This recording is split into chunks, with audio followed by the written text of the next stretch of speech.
At 7 o'clock, precisely, a knock on the door heralded Joe's arrival, and Dad hurried to the door to get a look at him before Anne could intervene. By the time Anne reached them, they were seated in the sitting room, and Joe was telling Dad about his job at Haldane's. As Anne came in, he jumped to his feet, and Anne was pleased with his good manners, not only for herself, but for the impression it would have on Dad. "Hello, Joe. You're punctual," she said. Joe had made good use of the hotel washroom. He was shaved so close that his face was red even through his tan, and he fairly gleamed with cleanliness. Anne could smell the soap across the room.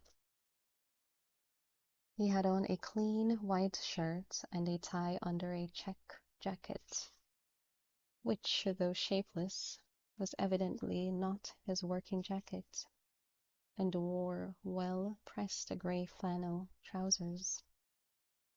When she reflected that he must have been carrying those trousers round with him all day, she realized that some maid at the hotel must have taken pity on him and ironed them for him.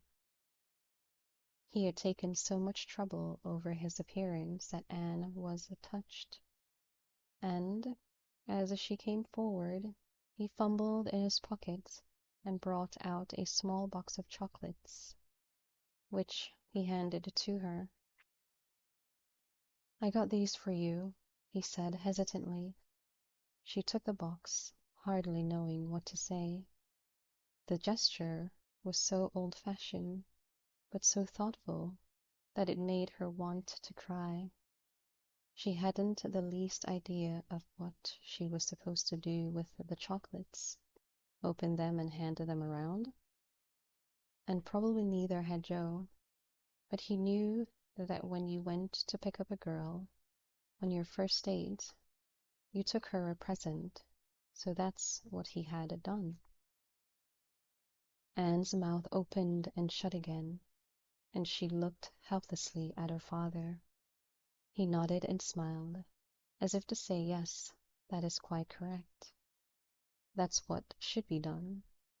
He and Joe would get on together, Anne thought. "Thank you, Joe," she said.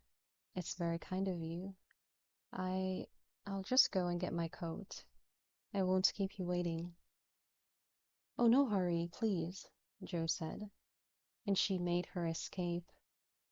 When she returned with her coat, he was on his feet again in an instant to help her into it, and she had enough presence of mind to accept his help gracefully. "We'll be off then, Dad. I have my key, so you don't need to wait up if I'm late." "I'll bring you back in good time, Mr. Simmons," Joe said, and Dad smiled complacently. "I know you will, Joe. Have a good time, both of you." Outside, Joe fell in beside her and asked, "Where would you like to go?" Anne had expected him to have decided, but on reflection realized that it would be for her to be indulged, not him.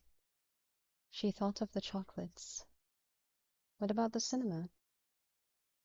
Or doesn't that appeal to you?" "That's all right by me.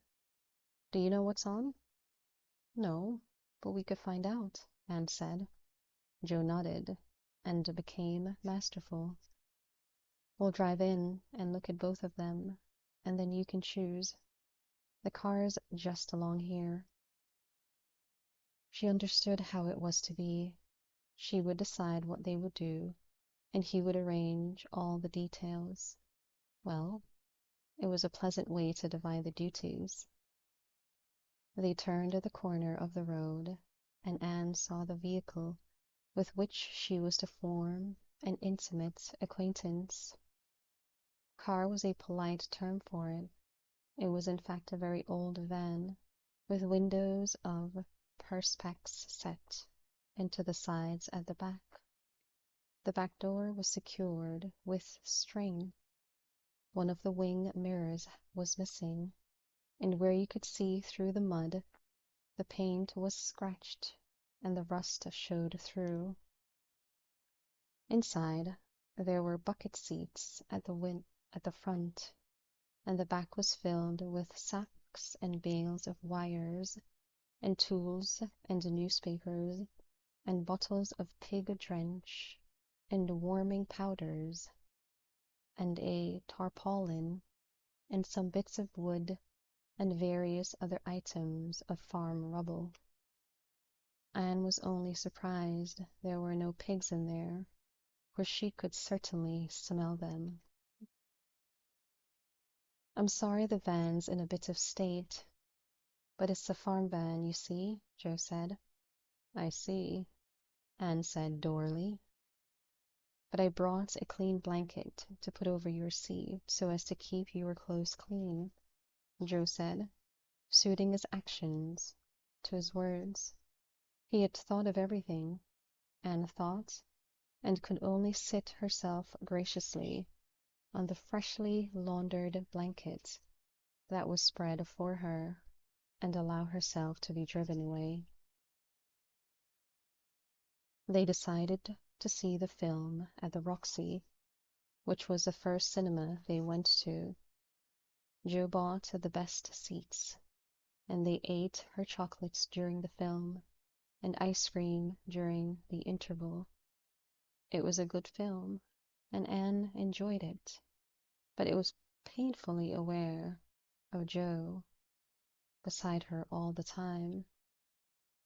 She rather expected her hand to be taken, but he did not make any move towards touching her right through the film, and sitting there expecting it and not having it happen was nerve-wracking.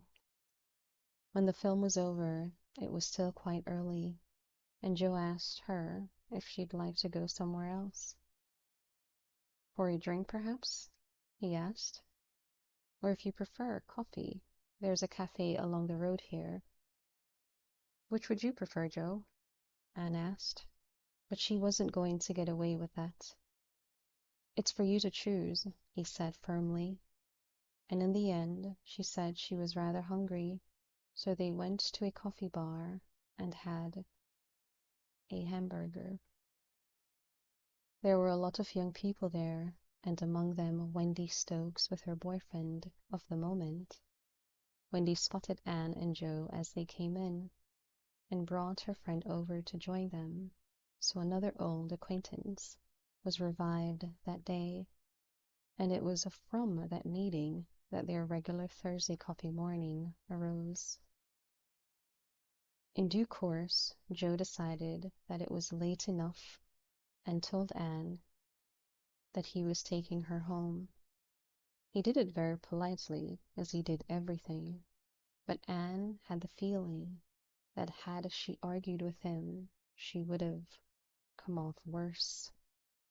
They chatted as they drove back to Winton Parva, but when he pulled up the car at her home, he fell suddenly silent.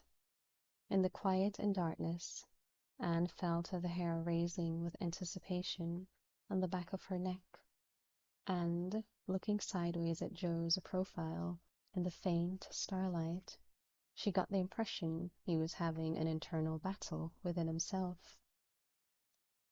At last he turned to her and said in a husky voice, "Anne, it's very good of you to come out with me." "Not good at all," she protested. "I've enjoyed myself." "Have you? I'm so glad. I thought you might be bored. I'm not much of a conversationalist. Well, I've always thought I was a bit dull, but, well, if you haven't been too bored, I mean, if you could possibly—" "Out with it, Joe," Anne teased him gently. "If I could what?" "Would you come out with me again?" he asked, and his voice held little hope. "I'd love to," she said, putting all her enthusiasm into her voice. His eyes met her surprised and happy. She wondered why she had said it. She had enjoyed herself, but she thought another few evenings like that would leave her bored. And then how would she explain to him? How could she ever break off once she had started? There was no moon that night, and the nearest lamp-post was 100 yards away.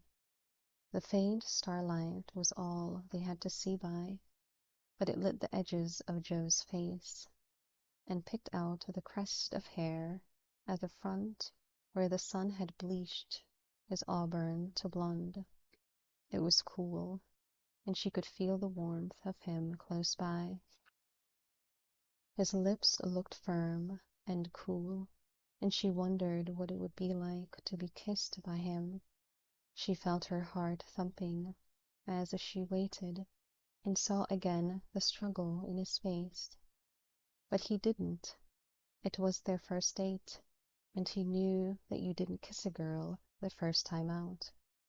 They shook hands to say goodbye, having made an arrangement to meet on Saturday night as he drove away. Anne had to wait for some time before he first got round to kissing her, and she sometimes thought, in the years that followed, that if he had kissed her that first evening by starlight, she might have fallen in love with him. It might all have been quite different. On Thursdays, Anne's working day finished at 2 o'clock. By 2:05, she had covered her typewriter, said goodbye to her bosses, and was out in the street and heading for the market. The uncertain weather of the morning had given way to a sunny afternoon, and added to the holiday feeling that never failed her on market day. All the streets around and near the market were lined with parked cars, and from the marketplace itself came a mixture of sounds and smells that Anne would have recognized anywhere. On this particular Thursday, there was in addition another set of smells and sounds belonging to the fairground, which had been set up on the field next to the market. This field was usually used for parking on Thursdays, and its annexation had caused even more parking problems in the town. Every inch of roadside was being pressed into use, and the two old men who directed the traffic in the market grounds were almost weeping with frustration as they tried to wave cars away from the part of the parking field which had been reserved for lorries and cattle trucks. It will all sort itself out by tomorrow, Anne thought. They had this problem every year, any time anything unusual happened, like summer arriving. It was a problem to be expected in a small town not designed for the age of the internal combustion engine. Mind you, she added to herself, it couldn't have been much fun negotiating those narrow streets, even in a horse and cart. It was difficult to imagine any kind of movement for which the towns could have been designed. The answer must be that it wasn't designed at all, but just happened. Anne made her way first of all to the cattle market. She was to meet Joe for a snack lunch, but by experience she knew that he would still be embroiled with his large white wieners and wouldn't be able to square her any attention for the moment.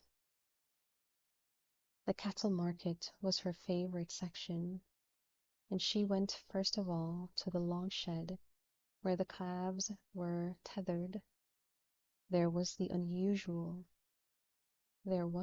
usual clutch of holiday makers petting the calves and oohing and aahing over them. The stockmen stood around watching them cynically. It was generally the weak, undersized calves that interested the holiday makers, and it had been known for a farmer to sell one of those calves at a large profit to some soft-hearted tripper with more money than sense. The calves, on the whole, took their fate calmly, many of them lying folded up on the scanty straw and chewing the cud in a bored way. Not so the young bullocks, who milled around in their pens and bellowed like a colossal collective bellyache. There would be the occasional moment of calm, and then another would let out a yell and start them all off again. They threw each other into a panic and charged round with their heads up, banging into each other with their blunted horns. Anne passed the pens of dairy cows and stopped when she came to a high-fenced pen in which stood a large and beautiful bull. He was a white-faced Hereford with curly ginger hair, and he flicked his hairy ears in an endearing kind of way and rolled a sad eye at Anne as she paused. A young boy she knew by sight was sitting on the top rail of the pen and slapping his leg with a whittled stick. "Hullo!" Anne said. "'Lo," he replied. He looked in the opposite direction, elaborately casual. "He's a nice-looking fellow," she said politely, referring to the bull. "Why are they selling him?" "Got another," the boy said. The bull sighed heavily and pushed his wet pink nose against the railings in Anne's direction. She pushed her hand through and scratched behind his horns, and he sighed again, more happily. "There's nothing wrong with him, is there?" she asked. "No," said the boy fiercely, looking at her for a moment and then away again, scarlet-faced. "Just got another, that's all. Bred it too, and chose the best." The bull turned his head a little to let Anne get at the sensitive places more easily. "I like this one best," the boy volunteered. "The other's bad-tempered." "Well, this old boy is certainly friendly," Anne said, and the boy almost smiled with pleasure at hearing his favorite praised. He suddenly became communicative. "I seen you out with Joe from up Aldane's. Are you and him going to get married?" Now it was Anne's turn to be embarrassed. "I don't know," she said. "I hadn't thought about it." "Joe has," the boy said cryptically. "He's always talking about you." "I'd better be getting on," Anne said hastily, making her retreat. "Bye." The boy merely grunted and turned his head away again, and Anne passed on, noting with an absent curse the dirt under her nails, where she had been scratching the bull. They hadn't bothered to groom him for the sale, that was obvious. Even apart from the smell, you could tell when you were coming to the pig section of the market by the noise. All pigs screamed on principle whenever they were touched, and once they'd started, they would scream even more, and before they were touched, simply whenever anyone came near them. To the uninitiated, it would have seemed from a distance that they were being butchered there and then. by the noise they were making, whereas in fact they were only being driven from one pen to another. The trouble was that 3 of the smaller pig farms shared a lorry. The pigs from each farm were daubed with a different color, red, green, and blue, and by the dab of color on their rumps they could be identified. They were all unloaded together into one large pen, and from this pen they had to be rounded up and driven into separate pens according to color. It was a system that saved the farmers a lot of money on transport, but it was heavy on labor. The obstinate, panicking pigs were the hardest things on earth to handle, and usually all the stockmen and boys ended up giving a hand, whatever farm they belonged to.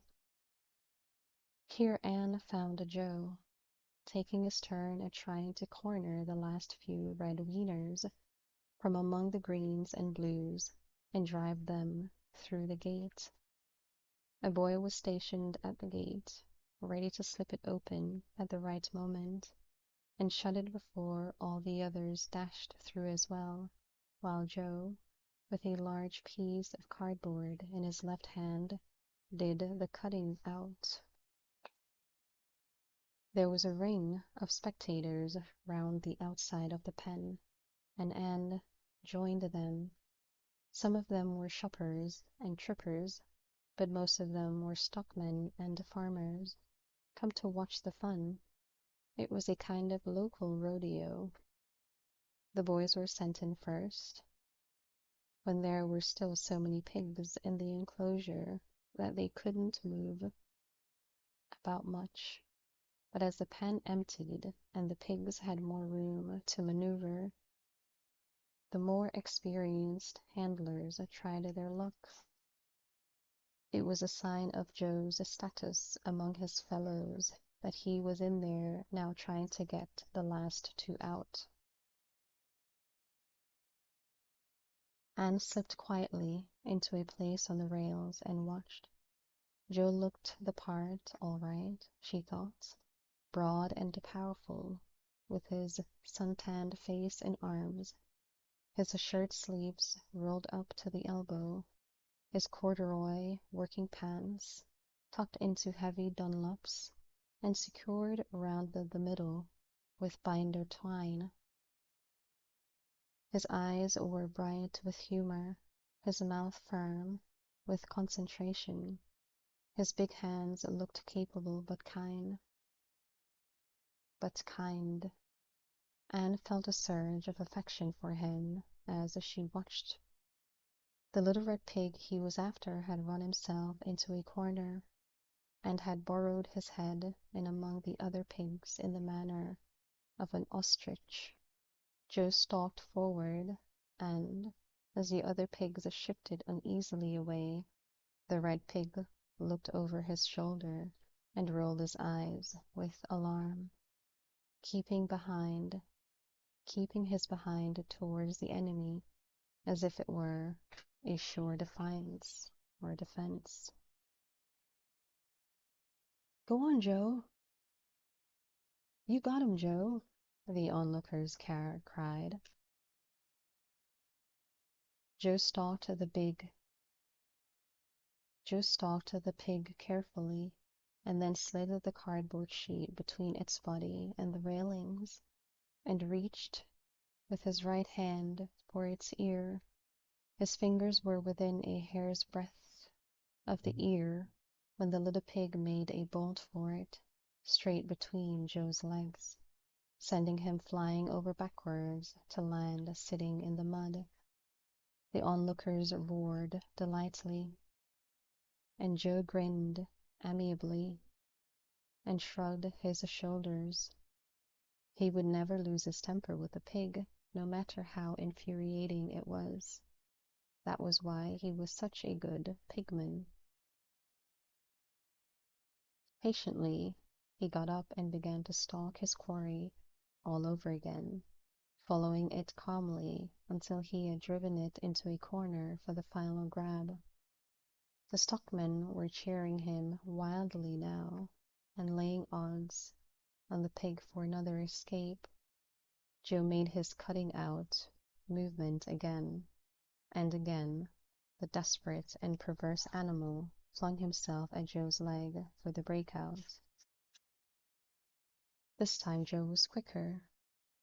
Grinning broadly, he abandoned his cardboard and grabbed the pig with both arms, and before it had time to wriggle free, he had taken its tail in one hand and one of its ears in the other, and was running it on 3 legs towards the gate.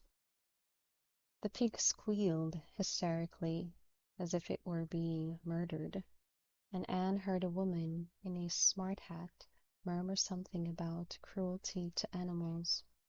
As soon as the creature was through the gate, however, Joe released it, and it stopped screaming at once and began snuffling around the mud like the others, looking for something to eat. "Well done, Joe," Anne called with the others, and he must have picked out her voice, for he turned his head and smiled, then came over to her, calling over his shoulder, "All right, Tom, I've done my bit. You can sort the rest of your blessed pigs out yourself." Then, smiling broadly, he climbed out of the pen to greet Anne. "Hello," he said. "You're looking very beautiful, as usual." "Hello, Joe. You're looking very muddy, as usual," she replied. "Well, I can't help it," he began, and she patted his shoulder. "I'm joking. Listen, are you ready to come for a cup of tea and a sandwich? I'm starving, and I know you must be." "Yes, okay, but you must come and see Rosemary first. She's here with her little sister and her litter, and you've never actually seen her, have you?" "Not in the flesh," Anne said, "though I saw a photo of her in the paper at the county show, and you never stopped talking about her." "She's wonderful," Joe said, his eyes shining with pleasure. "Come and see."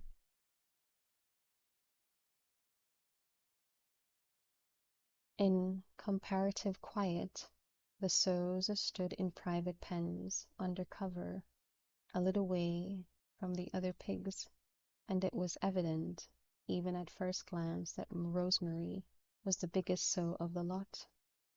It always amazed Anne how big a pig could be. Rosemary was huge, and filled her pen entirely, so that she couldn't have turned around if she wanted, though it was difficult imagining this massive mountain of pink flesh wanting anything other than to step out of the weight of flesh and be a slender young pigling again. Around her, her large family minced and teetered on their tiny pointed feet, like fat ladies on very high heels. The young of almost every species has its charm, and Anne thought the piglets were adorable. "So small and pink," she said, "really quite huggable." "Isn't she lovely?" Joe said, scarcely aware of what she had said.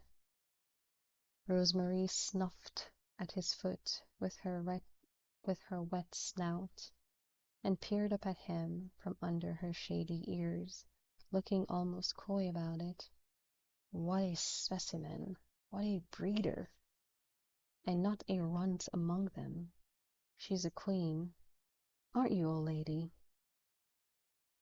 "She's certainly big," Anne said, not wanting to be ungenerous. Joe scratched Rosemary's back with an iron gate pin, and Rosemary sighed happily and grunted as the dried mud flaked off. Her numerous offspring seethed along her side, suckling, lined up like people in a canteen queue. "Anyone can see," Anne said, "why piglets are narrower at the front than at the back." It's the only way they'd all fit in. Anyway, watching them is making me hungry. If I agree she's the most remarkable pig in the world, can we go and get a sandwich? Of course, I'm sorry. I should have thought. You've been working all morning, Joe said, starting back to reality. Come on then. We'll see what we can get. Did you have a nice day? He was all attention at once and escorted her in a courtly manner towards Ted's teas and snacks. The tea hut the stockman favored. It was a wooden hut on a raised floor, raised above possibly flooding, Anne had always supposed, with wooden benches and tables like a school refectory, and a counter at the far end.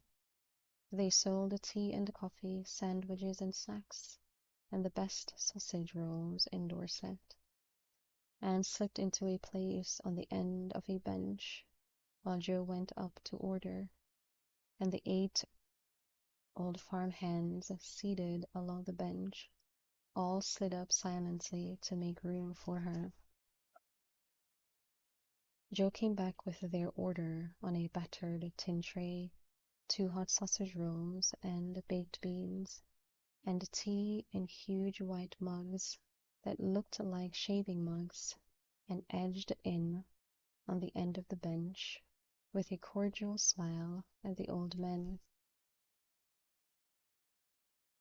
There you are, my duck, he said, serving Anne. I can't stay long, but I ought to be able to get off a bit early today, once I've seen Rosemary off. He looked a bit bleak. I don't know what the place is going to be like without her. It'll seem bare somehow.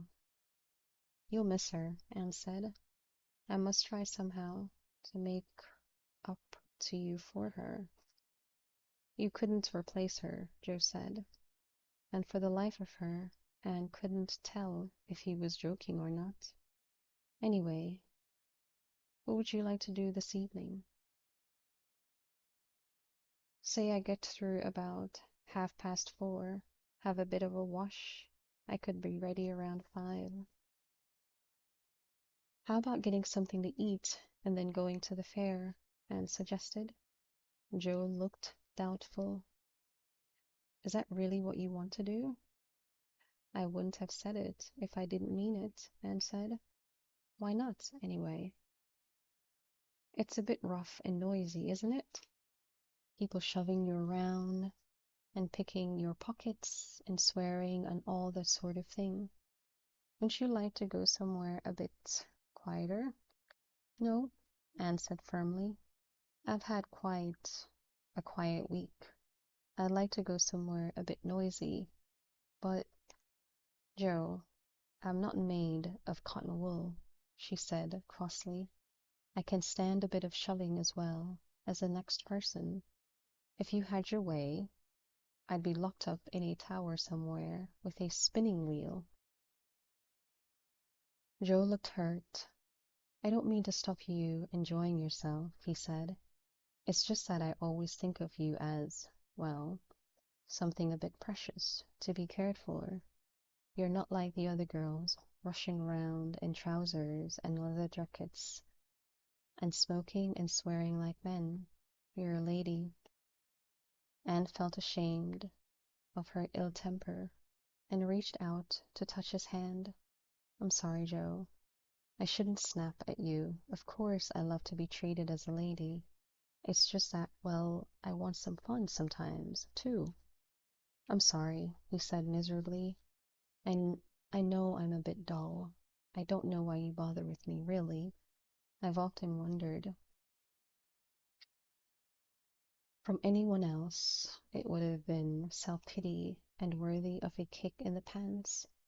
But Anne knew that Joe meant it, that he really didn't know why she bothered with him.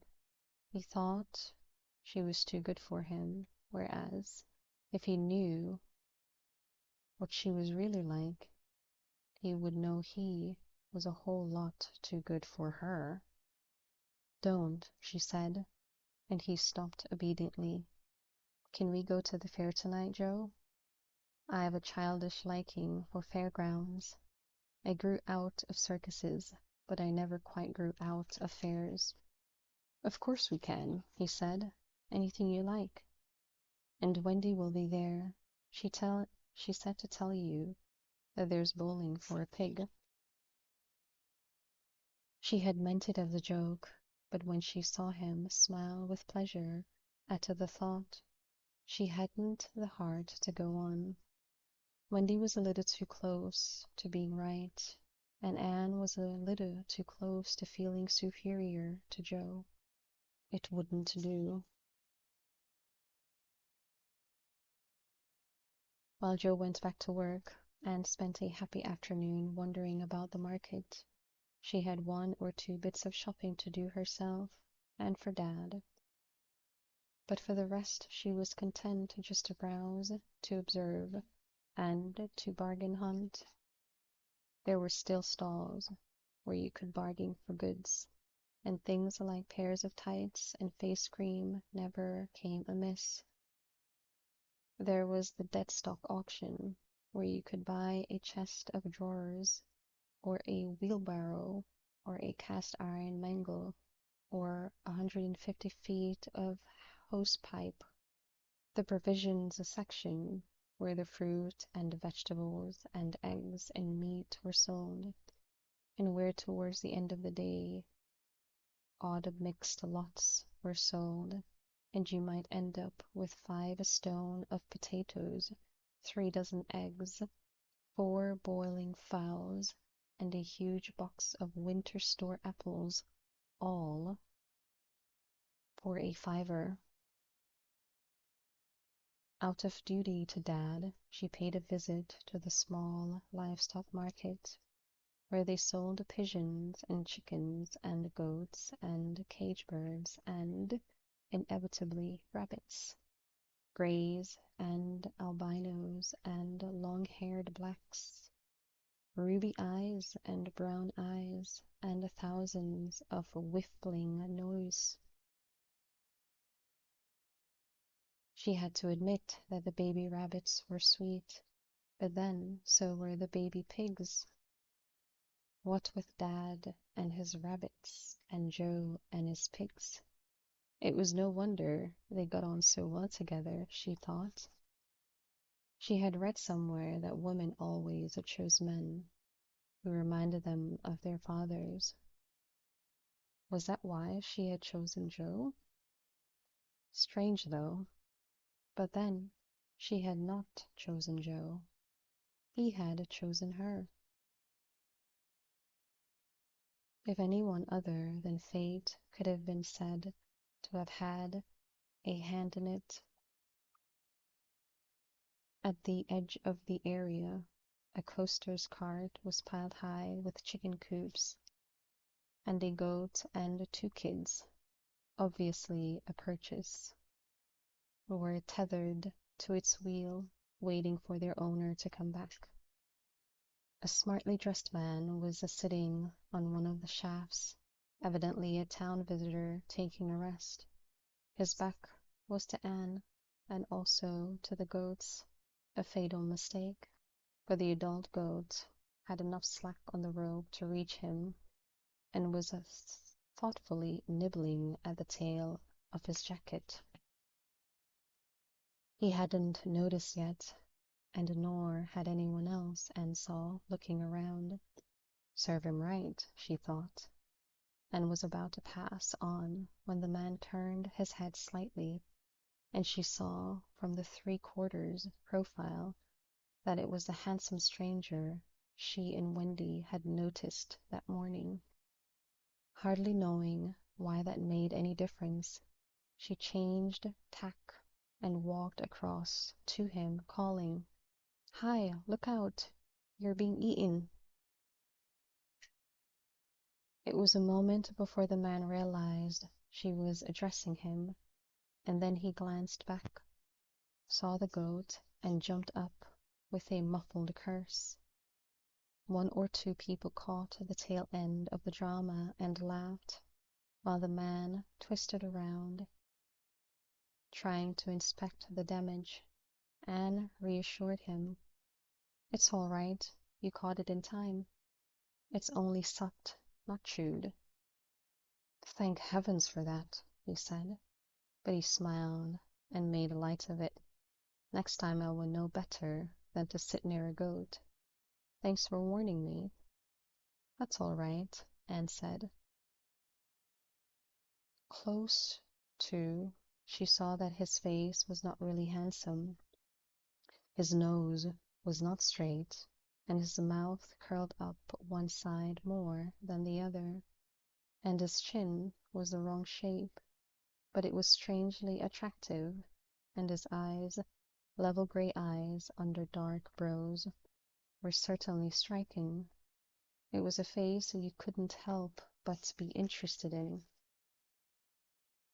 Goats will eat everything, and they don't distinguish between old rope and gents' natty suiting, but it should clean all right. Oh, no damage done, not to worry, he said. He was taking it very calmly, she thought, considering what the suit must have cost him. Then, as if he had divined her thought, he said, "Served me right for wearing this here anyway." The goat stared up at him with her strange yellow eyes, and then lifted her lip in a contemptuous expression. "Sorry to interrupt your dinner, old man," he said. "Actually, it's a female," Anne said, and then, since there didn't seem to be anything else to say, she nodded a brief goodbye and walked on.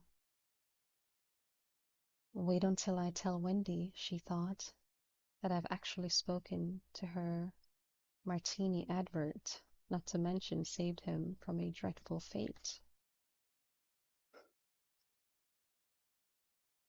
At 5, Anne went to meet Joe outside of the Black Bear, the large AA hotel on the corner of the market square. Joe was as punctual as ever, and she saw his familiar figure waiting for her on the steps from across the road. Not tall, but broad-set, strong shoulders and arms, his fair hair thick and ruffled, his face firm and tanned.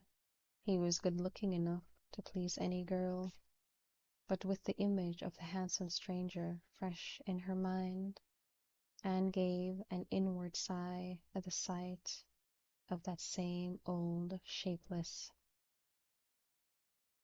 check jacket, the plain white shirt, open at the neck, and the gray flannel trousers. She knew them all so well. Anne tried to keep herself smartly dressed, though there was not an enormous selection in Market Winton. There were the usual chain stores and one or two small boutiques, and by ringing the changes between the two sources, she managed to look not only smart, but individual. Joe, to do him justice, always noticed her clothes and complimented her on her appearance, but it never seemed to occur to him to do anything about his. No, that was hardly fair.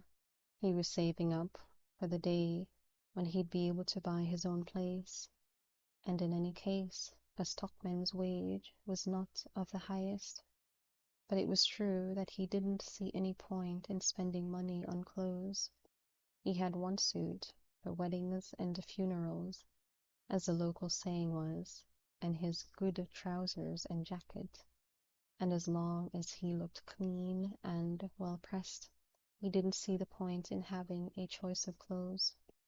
With another small sigh, Anne crossed the road to meet him. "Hello, there you are," he greeted her, and his face lit up with a smile. "I don't know about you, but I am starving." "Me too," Anne said, slipping her hand through his arm. "Where shall we go to eat?" Joe squeezed her hand against his ribs and they started down the street. Well, what about the forum? I don't think you can do better, really, he said. Anne made a face. You always say that. And we always eat there. Couldn't we go somewhere else? Well, like where, for instance? Joe asked. There's only the Wimpy Bar apart from that, and I don't think you get such good value there. Well, what about a restaurant for change? What about that Italian place down in Castle Street? It looks awfully nice from the outside. Joe shook his head. Well, I don't know, he said slowly. I know it looks smart, but you have to pay for that sort of thing. The prices are bound to be bigger, and Italian food is cheap stuff, sold there. But just for change, Anne cried. I think we'd better I think we'd better stick to the food at good old Forum, Joe said, nodding. I know it's not much to look at, but the food's all right, and you get good big portions there. Much better value, really. Oh, is that all you think about? Anne cried. The Forum's no better than a transport cafe. Well, what's wrong with a transport cafe? Joe asked, puzzled. You just pay fancy prices in other places for the same food. Just for once. You could splash out, Anne said. Just for once, you could live a little. I am saving, you know, Joe rebuked her gently. Then let me pay, Anne said, or at least let me pay the extra. I don't object to spending my money. There was a brief silence, and she saw a white line etch itself around Joe's lips. She had hit him where it hurt, and despite her anger, she was sorry. They walked on in silence for a moment, and then began speaking at once. I don't take a girl out and then let her pay, Joe said. I only wanted a change, Anne said. Joe stopped for her to go on. She said, rather shamefacedly, a transport cafe might be all right, but it isn't much of a treat, is it, to take a girl on her night out? I'm sorry, Anne, Joe said. They had been walking on all this time in the direction of the Forum, but he veered away now, pulling her with him. We'll go to the Italian place.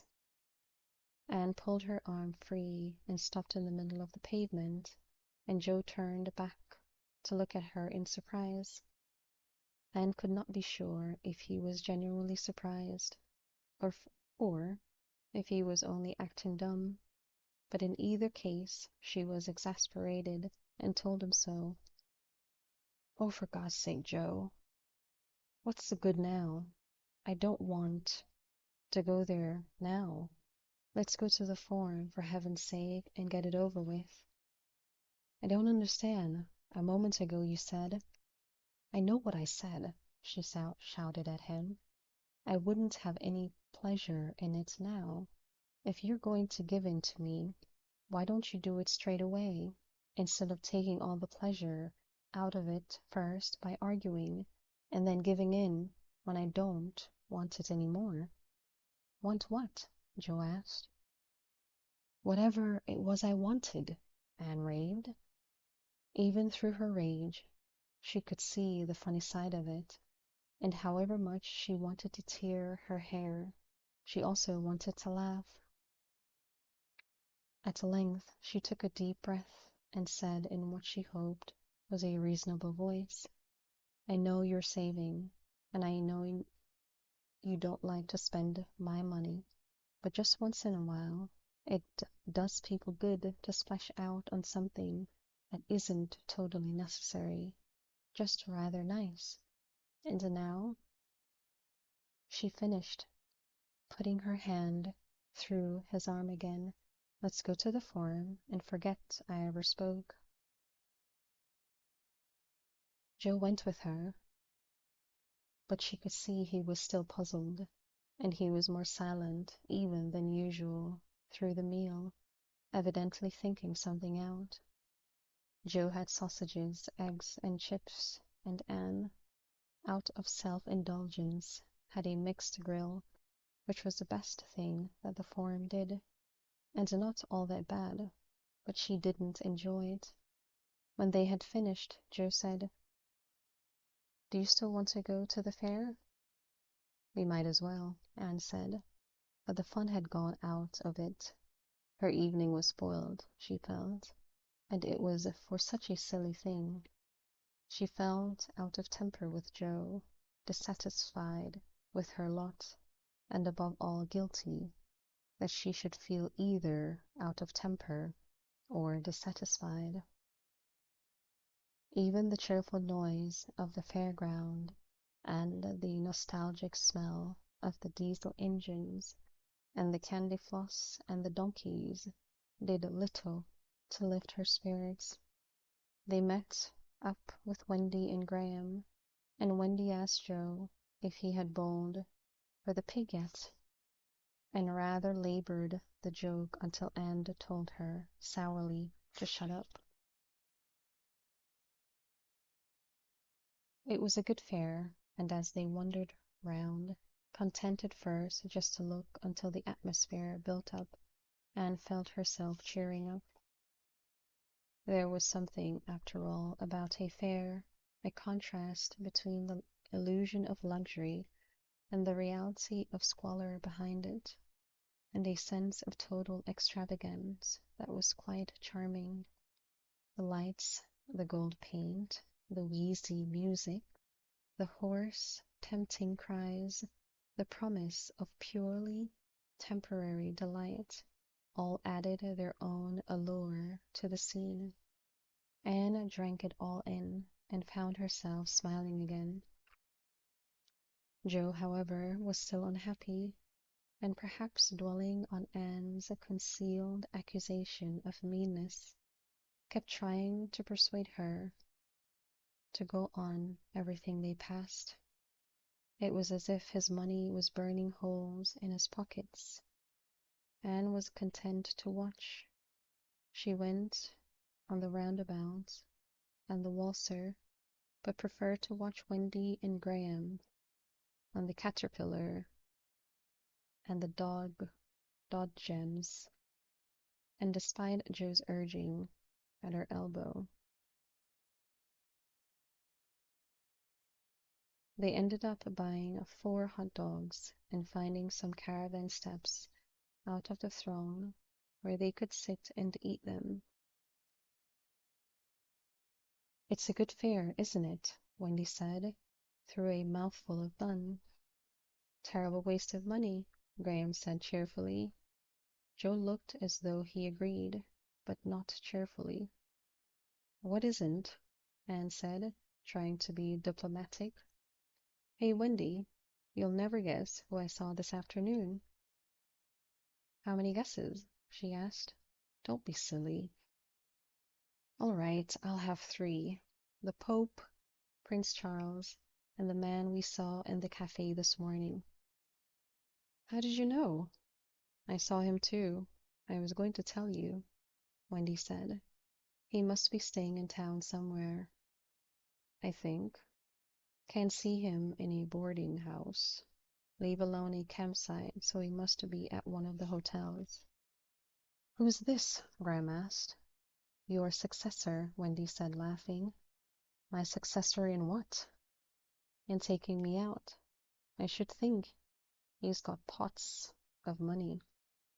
"He's welcome to you," Graham said emphatically, and she made a face at him. "I say, Joe, you're very quiet. I don't think you've enjoyed yourself at all this evening." "Bit tired," Joe said. He stared down at his half-eaten hot dog with distaste, and then threw it into the nearest wastepaper bin. "Look," he said, "I don't want to drag Anne away when she's having a good time, but I'd really like to go home. Would you give her a lift home for me?" "Of course, Graham. was saying with surprise when Anne interrupted. No, it's all right. I'm ready to go home now. I've seen all I want to see. Joe looked at her doubtfully, but she returned his gaze steadily, and at length he nodded. Just as you like, he said. Cheerio, Wendy, Graham. See you again. Bye, Joe. Bye, Anne. I'll give you a ring tomorrow at the office, Anne, Wendy called after her. Anne knew what that was for, to discuss Joe's mood. She fell in beside him, and they walked in silence to the privileged place in the market where Joe left the van. Joe held the door for her as courteously as ever as she settled herself on the blanket, on the tattered front seat.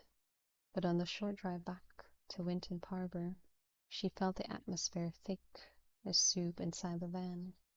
When they pulled up at the station, Joe said quickly, I won't come in, if you don't mind. Oh, please.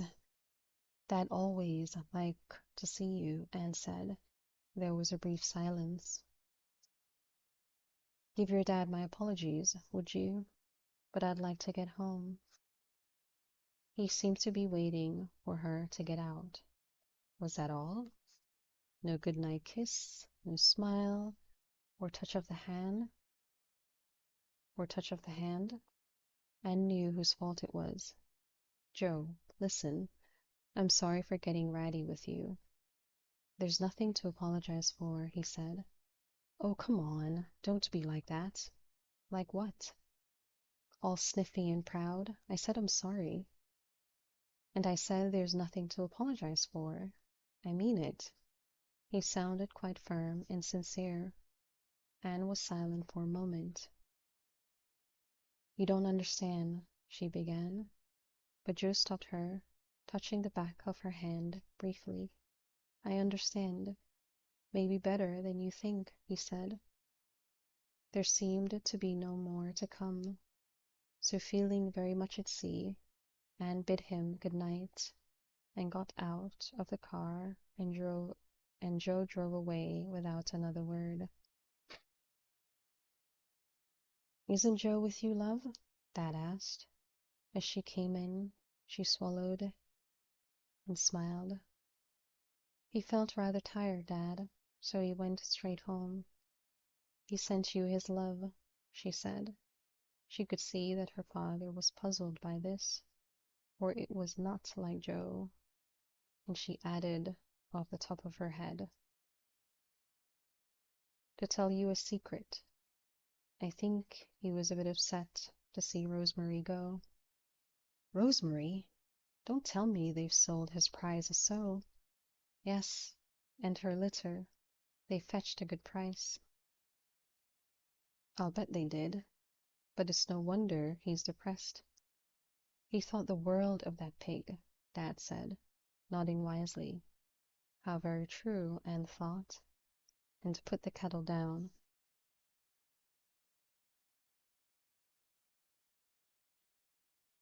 A letter for you, Dad, Anne said, coming in with the mail as her father sat down to breakfast.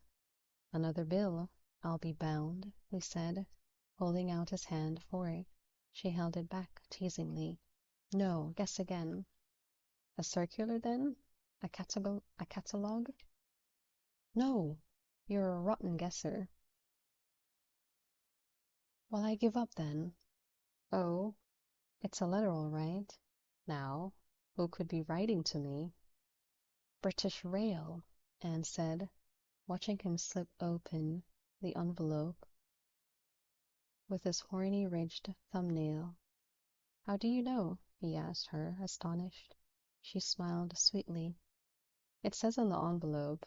Look at the button. Look at the bottom. If undelivered, return to. So it does. How clever of you. Well, what does it say? She prompted impatiently. She watched his face as he read the letter, frowned, and then went back to the beginning to read it again. Not good news then, or not wholly good. He came to the end and looked up at her, and then passed her a letter, saying, "Here, you'd better read this." "Dear Mr. Simmons," she read, "with regard to your recent request for repairs to be carried out to the roof of your dwelling." "Did you, Dad? I didn't know." "Yes, a couple of weeks ago. You know where that title came off? I patched it up, but it wasn't a permanent job. Go on." "The roof of your dwelling, we have decided in view of the general condition of the building that it would be uneconomical to make any further repairs or improvements. We have pleasure, therefore, in offering you an alternative dwelling, namely number 3, Pear Tree Close, London Road, Market, Winton."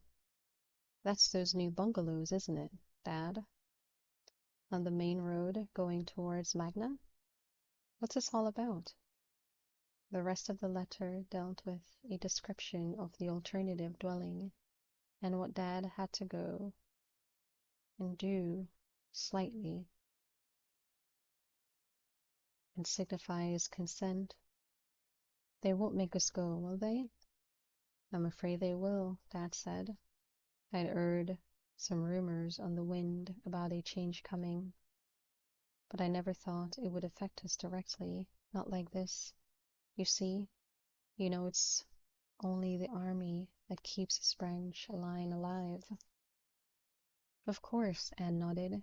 "People can say what they like about the army spoiling the countryside and the soldiers getting drunk in the local pubs, but if the army hadn't built a camp at Leabourn, they would have shut old Parva Station years ago." "That's right," Dad said.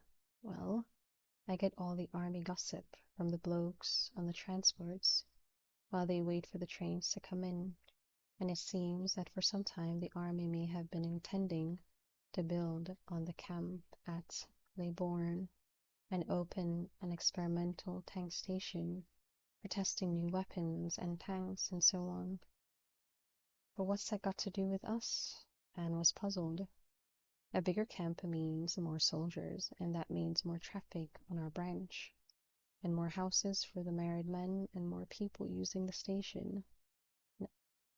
Now, Winton Parva's all right for the amount of traffic it handles, but if there's going to be 3 or 4 times the number of people passing through, the station won't do at all."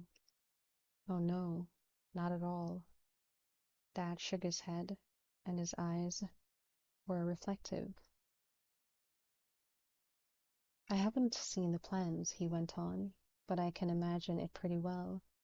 They did the same thing at Wool, a new entry hall, new station buildings, ticket office and toilets and so on, and a big concrete area in front for the cars and the transports and the BRS vans." "Over our bit of waste ground," Anne said, suddenly understanding, "and our house will be in the way." "That's right," Dad said. "It's an old house, no proper damp course, and sinking on one side anyway because of the sewers. They wouldn't bother to patch it up when they're going to pull it down in a couple of years anyway." "But if they move us, what about your job?" Anne cried. "They can't have a residential station master who lives a couple of miles away." "Extra staff," Dad said. "Extra traffic would mean extra staff, not residential anymore. It'd be shifts. They'd bring in a younger man, maybe 2, to share the shifts with me, and then the next thing you know, they'll be making me redundant. Poor old boy with a dummy leg, they'd say, he can't manage, pension him off." "Nonsense, Dad," Anne said robustly. "Your foot makes no difference, and you know it. Come on. It isn't like you to be glum. You should be proud that they're upgrading your station. You always said it was too quiet." Dad smiled faintly. I used to say it, but I liked it. Quiet, really. But leaving here? You've lived here nearly all your life.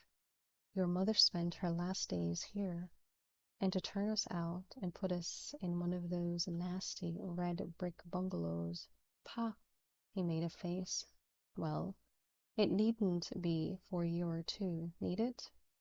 I mean, it doesn't say in the letter that they'll make us go. No, it makes it sound like we've got a choice, all very polite and nice, but they'll find ways. Won't repair the roof or start. Well, we could manage, Anne began, but her father went on. It would be a relief to me if you'd get yourself married and settled down in a place of your own. I wouldn't mind what happened then if it was only myself I had to worry about. You don't have to worry about me. Oh, yes, I do. I'm your father. And what about you and Joe? What about me and Joe? Did you have a quarrel last night? I told you. Yes, I know what you told me. But I got to thinking it over last night after you'd gone to bed, and I don't think Joe would be that upset over a pig. I know he's mad about them, but he cares more for you than for any pig in this world. Are you sure about that, Dad? Anne said quietly. I'm not sure. I think pigs come first with him. So you did have a quarrel? No, of course not. All right, I know it's none of my business, and I won't ask you any more, but think about this. Joe's a good, steady lad, nothing flighty about him, and as honest as the day is long. He'll go a long way to find a man as steady and honest as him.